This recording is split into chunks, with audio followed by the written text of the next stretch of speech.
The industry typically aims for around 75 days of supply. That's the balance point where supply meets demand efficiently. But right now, some of these full-size SUVs are sitting at 100, 120, even 150 days of supply. That means they're not moving. And when vehicles don't move, something has to give. Dealers start offering discounts. Manufacturers increase incentives. Financing deals become more aggressive. And suddenly, vehicles that would normally be out of reach for many buyers become surprisingly attainable. But here's where it gets interesting. The reason these SUVs are slow-moving isn't because they're bad vehicles. These are some of the most reliable, longest-lasting vehicles on the road today. The real issue is price.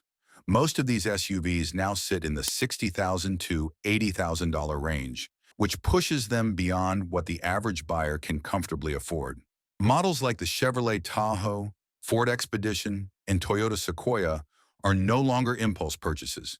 They're major financial commitments. And that pricing pressure is exactly what's creating this opportunity. Because while demand is soft right now, it won't stay that way forever. And the biggest reason is tariffs. In April 2025, a 25% tariff was introduced on imported vehicles. Shortly after, additional tariffs were placed on parts. That changed the cost structure of the entire industry almost overnight. Imported vehicles suddenly became thousands of dollars more expensive. Even vehicles built domestically were affected because modern cars rely heavily on globally sourced components. The result is simple: higher production costs, higher retail prices, and fewer discounts. And that brings us to the 6 SUVs at the center of this moment. The first is the Toyota Sequoia, a vehicle that stands at the top of the durability rankings. Studies analyzing tens of millions of vehicles have shown that the Sequoia has an extraordinarily high probability of reaching 250,000 miles. That's not marketing hype. That's statistical reality. It's built on a body-on-frame platform, a design that separates the body from the chassis, making it stronger, more durable, and easier to repair over time. This is the kind of engineering that's designed for decades of use, not just a few years of ownership. And yet, despite all of that, it's not selling as quickly as you might expect. Why? Because it sits firmly in that $60,000 plus price range. But for buyers who understand what they're getting, this is one of the safest long-term bets in the entire SUV market. Next is the Ford Expedition, and this is where things get even more interesting. The Expedition represents one of the clearest examples of oversupply in today's market.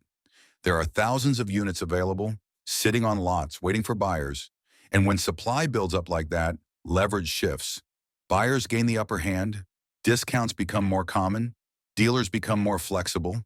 While the Expedition may not dominate longevity studies in the same way as some competitors, it shares the same fundamental architecture: body-on-frame construction, proven powertrains, and decades of engineering refinement. This is a vehicle designed to last, and right now, it's also one of the most negotiable options available. Then there's the Chevrolet Tahoe, a name that has become almost synonymous with reliability in the full-size SUV segment. What sets the Tahoe apart is its balance.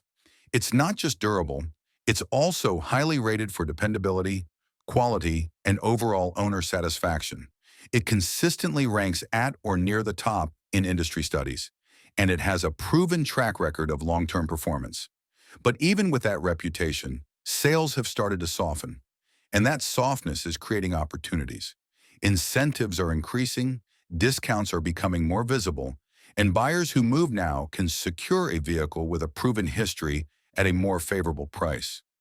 Closely related is the Chevrolet Suburban, which takes everything the Tahoe offers and stretches it even further. Literally. More space, more capacity, and slightly better long-term durability statistics. The Suburban has been a staple of American roads for decades, and there's a reason it continues to dominate its segment.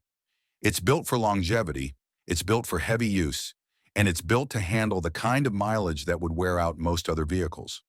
But like its sibling, it's also feeling the pressure of high pricing and shifting demand. That means incentives are on the table, and buyers have room to negotiate. Now let's talk about the sleeper, the Nissan Armada. This is the SUV that most people overlook, and that's exactly why it's such an interesting opportunity.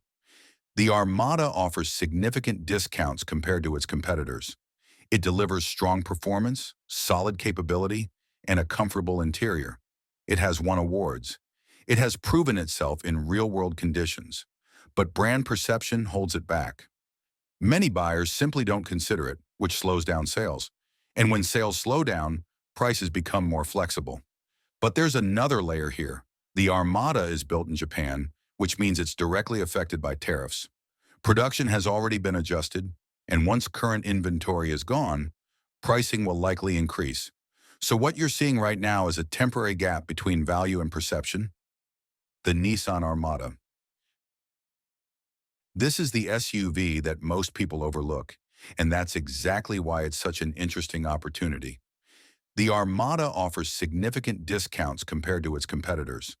It delivers strong performance, solid capability, and a comfortable interior. It has won awards. It has proven itself in real-world conditions. But brand perception holds it back. Many buyers simply don't consider it, which slows down sales. And when sales slow down, prices become more flexible.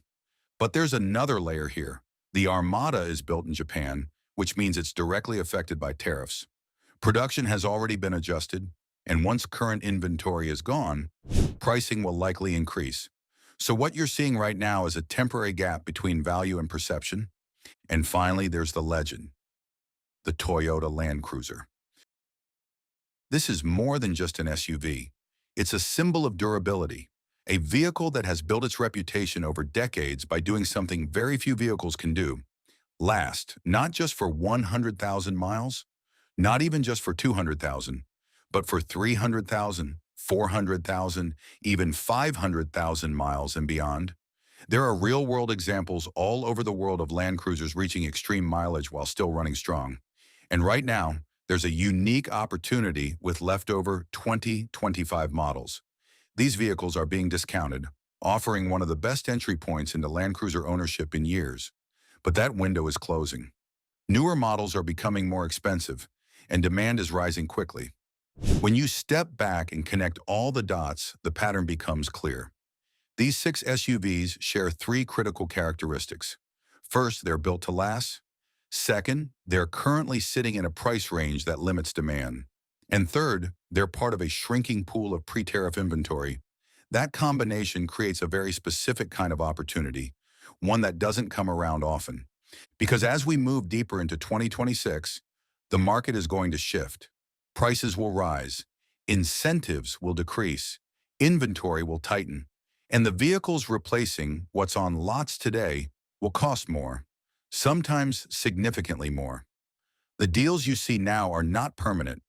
They're part of a transition phase, a moment where old pricing meets new reality. So if you've been thinking about buying a full-size SUV, especially one that's capable of going the distance, this is the moment to pay attention. Not because prices will never go lower, but because the combination of factors available right now is unique. Proven reliability, soft demand, strong incentives, and pre-tariff pricing all overlapping at the same time. That's not something you can count on happening again. And at the end of the day, the decision comes down to timing. The research is clear. The trend lines are clear. The only question left is whether you act before the window closes or after it's already gone.